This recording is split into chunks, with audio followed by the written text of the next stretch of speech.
1 News. We'll be covering the events leading up to the Revolutionary War. I'm Aiden Michael, and I'm going to be your anchorman for today. And I'm Elka Romer. I will be interviewing our guest this afternoon. Yes, and I hear we have some very special guests, too. Some were even there when the events occurred. That's right, Aiden. We have an English colonist who decided to move west of the Appalachian Mountains, Ben Franklin, a key colonist in the repealing of the Stamp Act.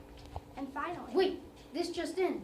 One of the colonists involved in the Boston Tea Party will also be joining us. Oh, that's just marvelous. After that, our final interview will be with a very special guest who was live in the scene of the horrific Boston Massacre. So without further delay, let's get right into it. Hello, sir. What is your name, and what do you have to say about the Proclamation of 1763? Well, my name is Mr. Smith, and I at first, like many others, started doubting the English rule when the king wrote the Proclamation of 1763. After we had fought and won the French-Indian War, I was not about to give up that amazing, fertile land. So like many other enraged colonists, I ignored the proclamation saying that we could not settle west of the Appalachians because it was for the Native Americans, and did it anyway.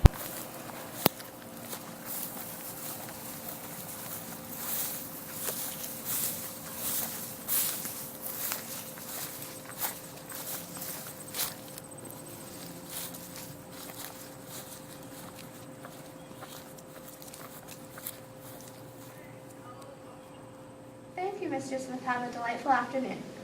Hello, Mr. Franklin. Tell us about the Stamp Act of 1765.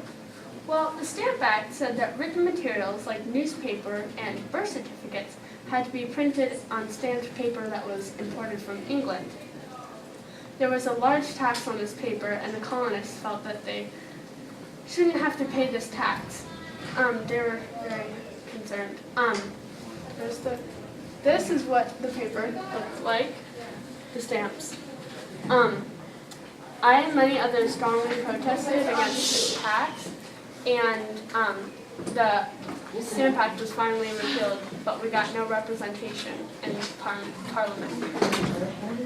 Mr. Franklin, and hello, Mr. Richardson. What is the Quartering Act, and what were its effects? Well, this happened in 1770, and it was an act that meant that we, English soldiers, had to stay in the homes of and be fed by English colonists. But we disliked each other, so as a result of this, some colonists were throwing snowballs at the soldiers, and the soldiers shot and killed around 5 colonists. This was called the Boston Massacre.